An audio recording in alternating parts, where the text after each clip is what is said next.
Welcome to Hot to Trot. This is not your normal horse racing podcast. My name's Ashley Eisenbiel. And I'm Donna Locke, and we're your hosts for Hot to Trot.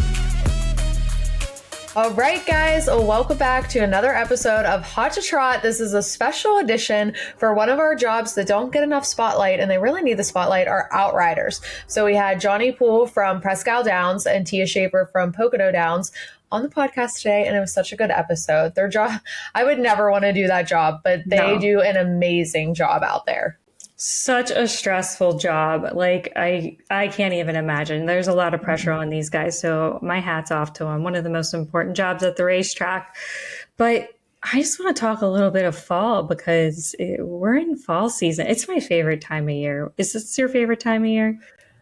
I already decorated for fall. I love fall time. I don't like winter, so I hate what comes after it, but fall's my favorite. Pumpkin spice is out at Starbucks. I was first in line the day it came out. Oh yeah, I'm a fall girl. I have a pumpkin roll currently on my counter, which I'll probably eat for lunch today. And yes, I've already had multiple pumpkin spice lattes. They are my favorite fall food. Also like hot apple cider. Ew. That's where I draw the line. You can put like a little whiskey in it. I just don't like apple. I don't know. Anything like warm apples gross me out. Warm apples? Oh, yeah. Anything with apples. That flavor. But we also have like lots of fall things that happen in the racing industry. It's like all the big sales come up in the fall, which is great. Breeders' Cup, we have Breeders' Crown. So it's just like a fall vibe. I love fall at a racetrack, especially favorite racetrack. If anyone's out and wants to go to a racetrack to see like the fall foliage, is like going to Penn National. That mountain turns so many beautiful colors, and it's usually like end of October, beginning of November. It is like breathtaking. It is my favorite track to go at the fall and just like look at the leaves turn. So pretty. Which is perfect because they're going to be on a little bit of a break, but October 23rd, they'll be back. So that's the perfect day to go out, check the leaves out, enjoy the racing being back. So we also have like a little break coming up. This is our late season come, October. Do you have any what are you going to be doing on a nice fall day? A corn maze? Oh, yeah. First I have to do fair finals October 11th because that's a big thing at the Meadows. And then other than that, you're going to find me at a pumpkin patch. I always like to go. We have like so many farms around here. They do a pumpkin patch, a corn maze. They always have like games and stuff. My nephew, I took him last year and we were there for hours. But hopefully last year it was so hot. I was wearing a tank top and I was sweating. And I was like, this does not feel like fall. So hopefully like a little cooler. I don't want to sweat this year. So yeah, these seasons, they change. It's like October, it can be like 90 degrees one day. And then, September 1st, you're wearing a sweatshirt because it's 50. Bizarre weather. But I'm looking forward to football games. Like they've already started, but like the cold football games. Do you have like a favorite NFL team? Obviously, Taylor Swift's boyfriend's team, the Chiefs, which speaking of Taylor Swift's boyfriend, he now owns a part of a thoroughbred. So I think that's so cool. And I'm waiting for him to, ask me if he wants to own a standardbred, and I would happily own one with him. So maybe he'll come over to our side too. But I think it's so cool, the celebrities like getting into the game. I love it. Reach out to Jason. Maybe Jason wants to get into the standardbred harness game with us. I know. I think it's so cool. I think it brings eyes to the sport. And look how many Taylor Swift fans go to football games now. If we could get that at horse racing, that would be amazing. So I'm rooting for that. And I hope his horse is a big winner. I mean, he seemed to really love the vibe. He had the vibe at the Kentucky Derby, the hat, the fedora, the outfit. Like he's definitely a racetrack vibe guy. So I'm digging it. It's more celebrities need to get into the horse racing game. It's awesome. It's so much fun. And he had such a good time. He bought in. So go on with your bad self. I want a Swiftie horse. Let's name one after Taylor and all her songs. Actually, so Jen and Aaron and Shawnee own a brood mare, Tremor Hanover, that used to race the Meadows. And her foal that's on the ground this year, Jen was naming it. And she's like, what should we name it? And I was like, something Taylor Swift. So her name is Karma is my boyfriend. So Travis, Taylor, if you want to buy into her, just let me know. I can get you a hookup. Oh my God, that's amazing. I love that. Well, I am looking forward to all things fall and taking a little bit of a break, but not really, because we're just going to be watching all these fun sales and big end of year races with Cup and Crown. But hey, it is what it is. We're gonna live our fall selves, and I'm gonna get some flannel on and go in a corn maze with my boys. So. All right. Well, we're going to kick off this episode with our Outriders. Thank you so much for listening and enjoy.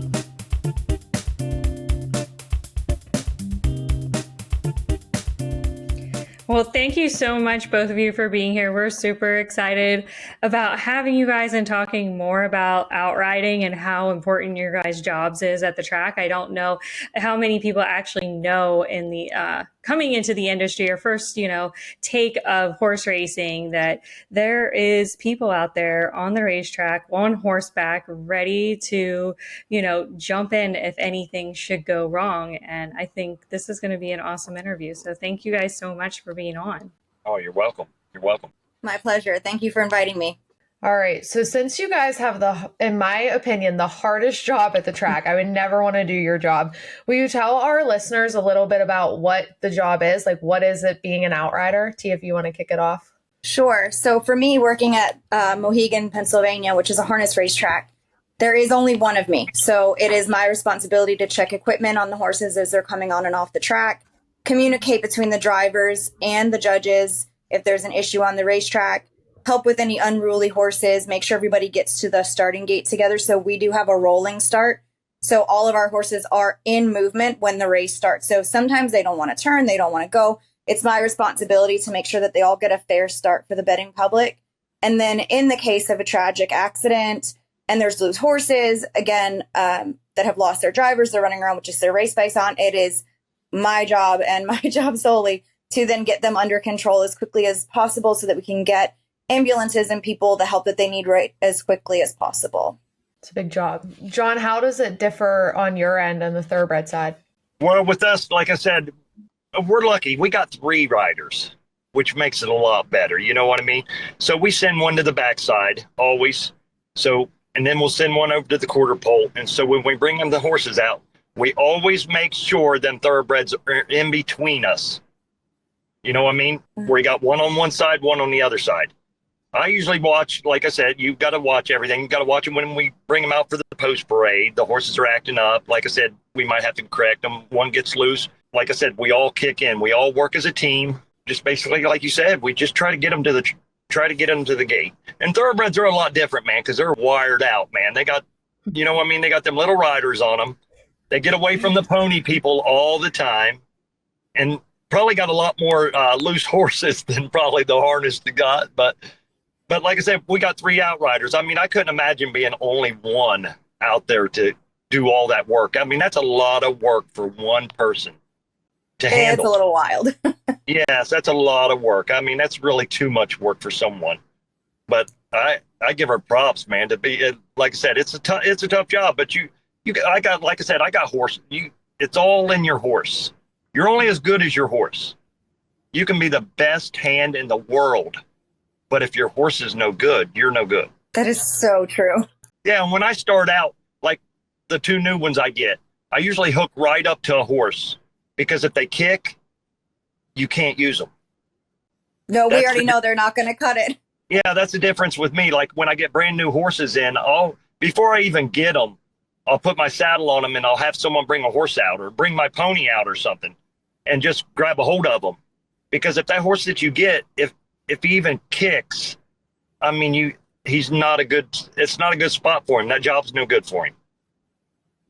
Yeah, because you definitely don't want to bring somebody's horse out and get kicked by your horse.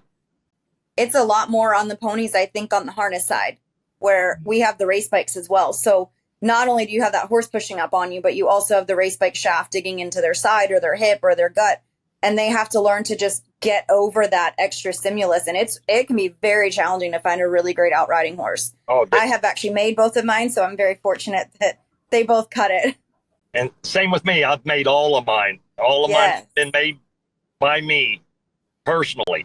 The only way. But like I said, it's her job, like I said, for her, one person, I give her props, man. I don't see how she does it. I don't think I could take the stress like with the thoroughbreds, having one out there. Yeah. Tia, could you share with us a little bit about your journey and how you've become an outrider and how many years you've been doing this? So I started outriding in 2007. Became a full-time outrider in 2009, got my start at Pompano Park in South Florida, which is now defunct. But I grew up in South Florida in a very rural part of West Palm Beach. So about 20 minutes west of Wellington. So I grew up riding show jumpers. And then when I hit about 15, I wanted to barrel race. So I did that for quite a while, which I think both of those sports actually gave me a really great seat and ability to ride horses. Because again, if you can't ride, you can't catch. But that's how it started. And then I ended up here in 2016. I spent a few summers at Running Aces in Minnesota as well, out riding at that racetrack. And I have been here for 9 years. This is my 9th season at Pocono. That's great. Wow. And what made you look at going to a racetrack to ride? Was it just something that someone told you about, or were you already familiar with racetracks? Not at all. So funny, my grandparents actually only lived about a mile from the racetrack. So when I was a little girl, I was always horse crazy. And my grandparents would take me to sit outside the gate and watch the horses, because this is when Pompano had a training site. So the horses would cross the street. So we would go and sit and watch horses. And then I started riding when I was little. And we had a hurricane hit Florida, and there was only one CBS barn that was safe to be in. So it was actually the South Florida Training Center. So we ended up taking all of our horses there. It was during summer, so there was no race horses in training there. So we ended up at that barn for the hurricane. And then the farm that I was working with stayed on. And then the race horses shipped in, and that's how I got into the business. So I started as a groom, actually, and then became friendly with the outrider at Pompano, who gave me my start. Wow. John, same question for you. How did your journey start into outriding? I told you, I think I probably rode a horse before I rode a bicycle. Because I remember when I was little, my grandmother had 7 Shetland ponies. I remember being so little that my sisters picked me up to put me on them, and they were Shetland ponies. And like I said, my dad's always been a trainer. He passed away 2012. I got 4 brothers that train horses. I trained horses myself. I've always galloped horses since I was probably 12 years old in the field. But when I turned 16, I went to galloping horses at the racetrack, and I've just always been at the racetrack. And then I had a spill at Mountaineer Park. I had a horse flip over on top of me on the concrete, and it shattered my leg. I think I was 2014. It took it a whole year to heal. And when I came back to the track, I think I maybe galloped 2 horses, and I didn't have it in me no more. You know what I mean? It just wasn't there no more to gallop. Not that I was scared or nothing, but I just didn't feel it anymore. I didn't feel the fun in it. So I got me a few ponies. I started ponying races and that, and then I got into probably 10, 11 years ago, I started outriding at Mahoney Valley, and then I come to Presque Isle probably 6 or 7. And I really enjoy that job. I mean, that's my job. That's what I love. It's sort of brought the love back into it. You know what I mean? The riding the horses and that. Mm-hmm. But that's about me. That's my whole family, like I said, has always been in it. Always. I've known horses my whole life. We're just all a bunch of horse crazy girls and guys. Well, see, I got a little girl. She's the same way. She's going to be the same way. But see, my father, he didn't like I have 2 sisters, and my dad never let my sisters on the racetrack ever. Mm-hmm. I got friends that I know now. I'm 54 years old. I know friends now that didn't even know I had sisters, because my dad he said the racetrack was no place for a girl. And my sisters never took to it. Never. I mean, I got one sister that won't even pet a horse. And she's been around them her whole life. And she won't go in a stall with a horse. And it's just the way my mom always kept them at the house. They never went to the barn. They never did all that. So wow. I know my dad was really funny about the girls. All right. So you guys, obviously this is a team with you and your horses. Tia, will you tell us a little bit about your horses and their breed and everything? Absolutely. So I have two horses. I've had Red, who is an off the track thoroughbred. He just turned 22 in April. I bought him as a 5-year-old at Calder Racecourse, which is now Gulfstream Park West, but at the time it was Calder. And so I have been riding him for 17 years. Oh my God. And he is the entire reason that I have a career. Yes. He's been so great. And then in 2000 and I'm just trying to remember the year. I believe it was 2017. I bought Go Salvatore Go off of the racetrack, actually after his last start at Gulfstream Park. And he is now affectionately known as Baby Sal, the 17-hand monster that I own. And he has just been an absolute thrill. So I also bought him as a 5-year-old, and he is now 12. He just turned 12 also in April. And those are the two horses that I have. I do it with just two. There's not quite enough work. We don't do mornings like the thoroughbreds. So we just have a race card. I race 5 days a week. It's just too much work to have 3 horses. So I keep the stable at 2. 2's a perfect number. It works. John, what are your horses? And that's so funny because I only keep 2 too. Yes. I got a 2. Both of mine are thoroughbreds though. Both of mine are retired thoroughbreds. I've got them both. The one that I use in the afternoon, his name's Berkey. He raced at Presque Isle Downs. He's 10 years old. He's awesome. And then I got one of my friend's horses that he was turned out in the field for 3 years. And I brought him up to Presque Isle Downs because she needed him rode. And he's also 17 hands. He's huge. He's a monster. But why do we have such big horses? But he is so kind. I'm telling you, I brought him out onto the track for the first day at Presque Isle in the mornings. I use him in the mornings. He has never once, and I'm telling you, this horse wasn't rode in 3 years. He comes straight from the field. He has never laid a buck.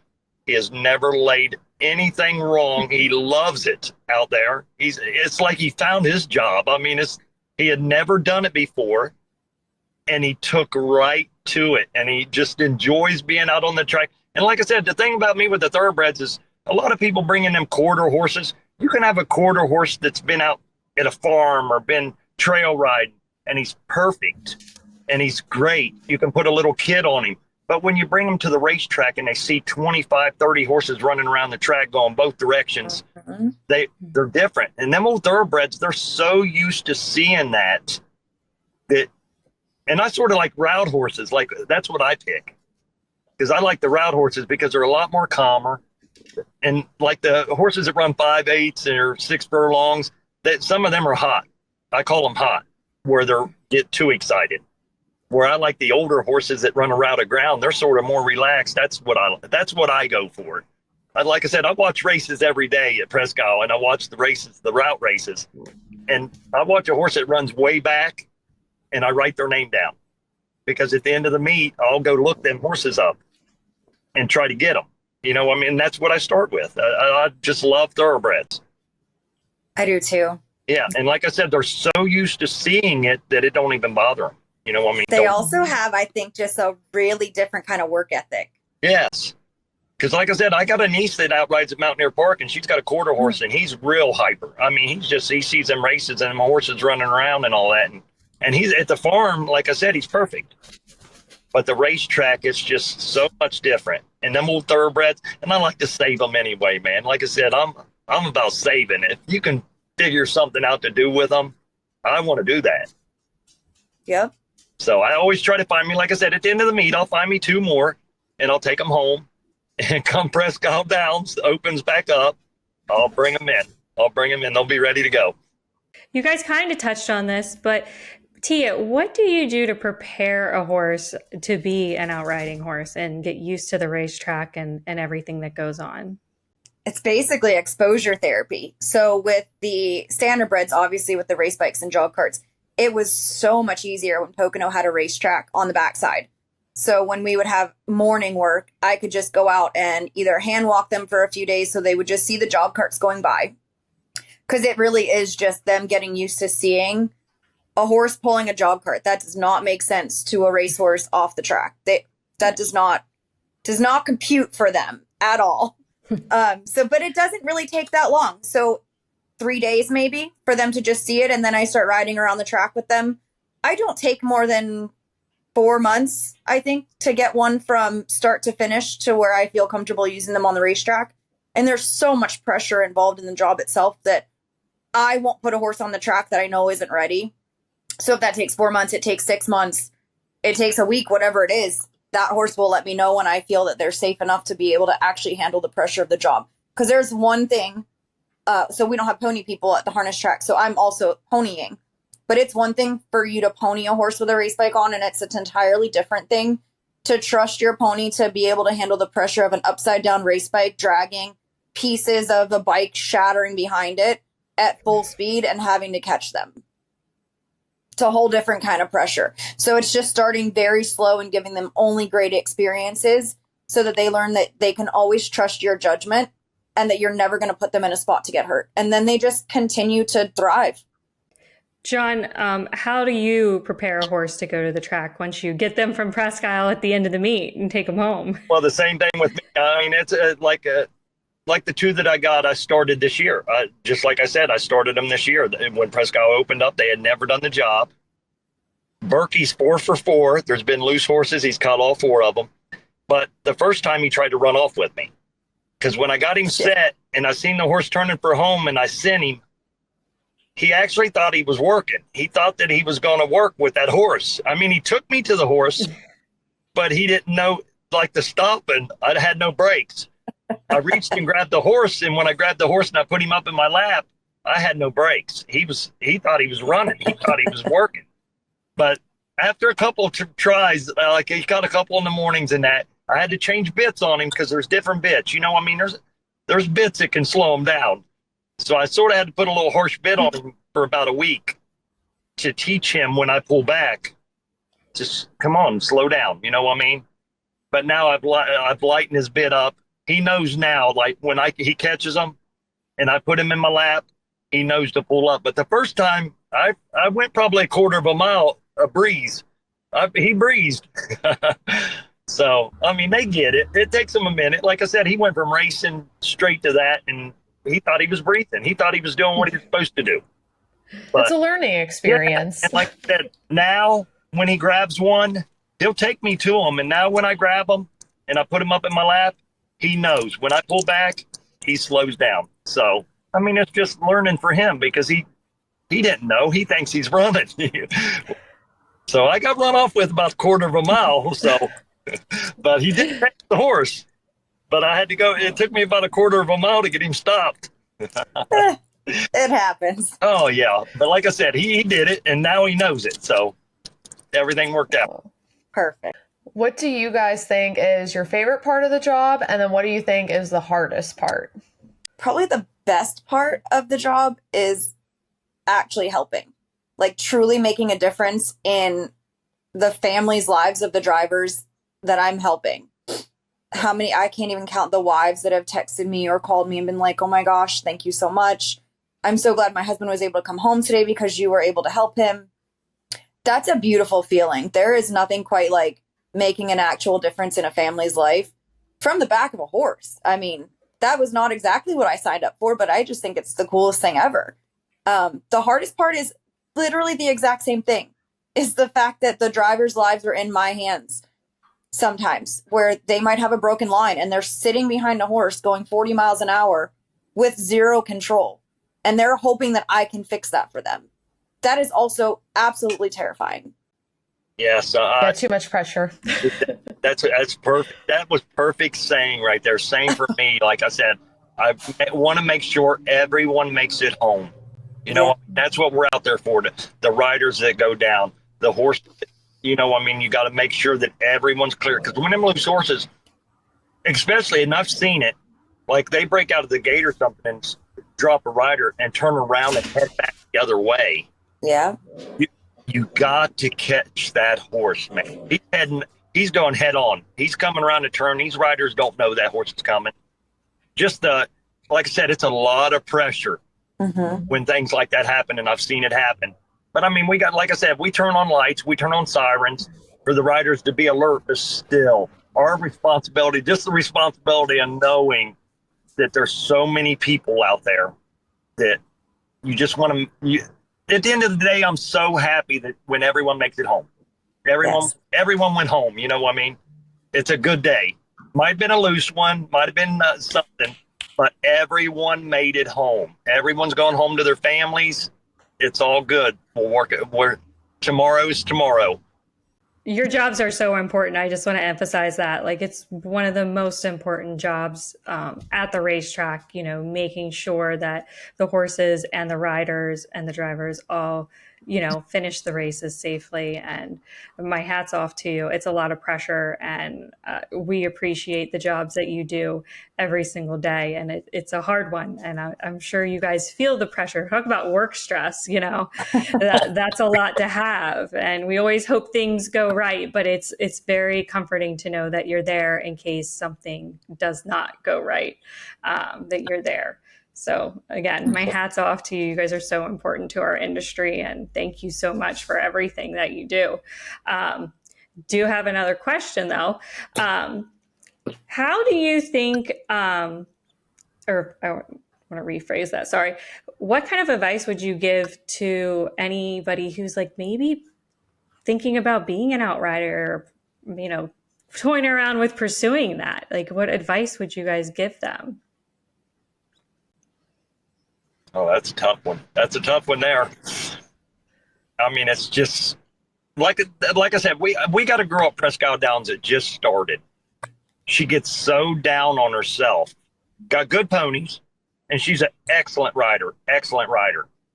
But like I said, even with the thoroughbreds, sometimes you don't give them room. You got to give them room. Like if a horse is coming up and he's loose and he's on the inside rail, she's bringing her pony down a little too far. You got to give that horse room, because when you pinch them off, they'll stop, and that's keeping her from catching horses.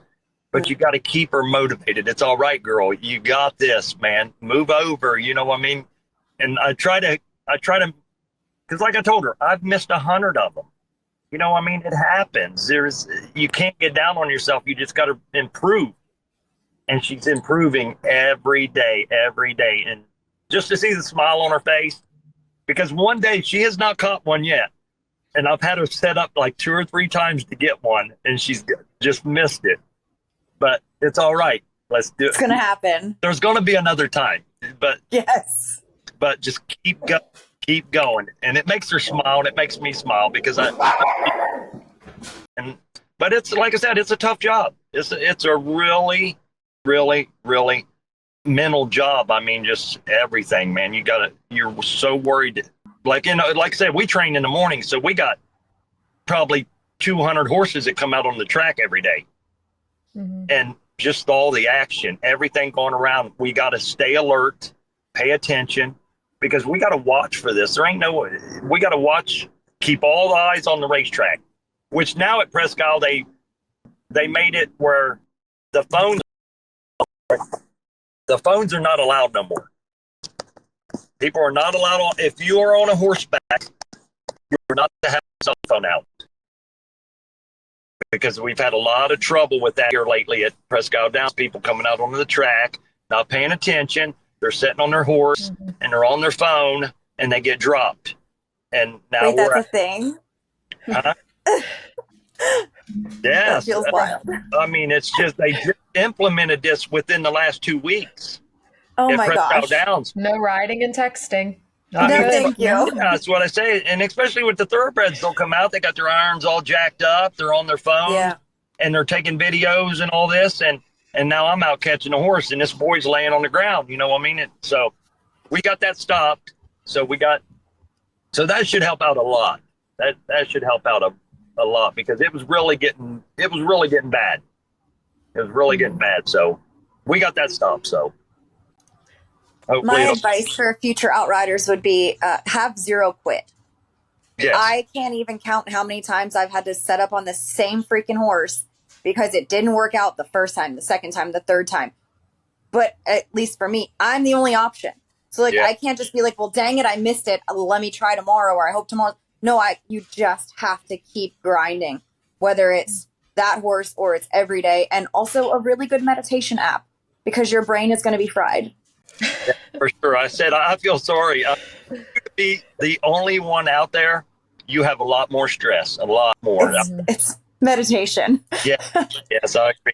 And you guys always have to be on point. Like I was there one night at Pocono, and before something even happened, Tia was moving her horse. Baby Sal was on it. Like you guys are always paying attention, and like that. I mean, it takes a lot to always be on point, but I give you guys a lot of prep. You're always ready to go when something needs done. Thank you. So you guys both work at tracks that kind of have a few off months. So what do you do in your time off? What's that look like for you guys? I told you I have 3 kids. I don't have time off. But like I said, go to Mahoney. I used to outride at Mahoney in the wintertime, but like in the last 2 years I've taken off. I sort of like to spend the winter with my kids. I mean, because I don't get to summer because I come to Presque Isle. I mean, they come and see me and I go watch their sports, but I don't see them a whole lot. You know what I mean? It ain't like I see them every day because I got a camper at Erie that I stay in, so I don't have to drive back and forth, back and forth, back and forth. So, I mean, the winter time is the sled riding and just the snow, whatever.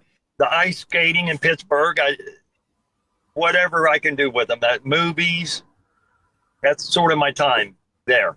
Tia, what's your off time look like? I'm a travel queen. Take me away. I turn the horses out at a full board facility and they get a full 2 months off. I don't even go and look at them. They are just living their best life out in the field all day, every day, just being ponies. And then my husband and I travel. So right now we have, I believe, 4 trips planned together. And then I have a trip with my girlfriends as well in January. Anywhere good? Oh, heck yes. I'm so excited. In January, I go on my first cruise to Aruba. Yes. Yeah, my first cruise. My 2 sisters go every year on a cruise. And this year, I'm on the cruise. I am also cruising in January for the first time. Yeah, we're going to Aruba. And I think that'll be so pretty. It's an 8-day cruise.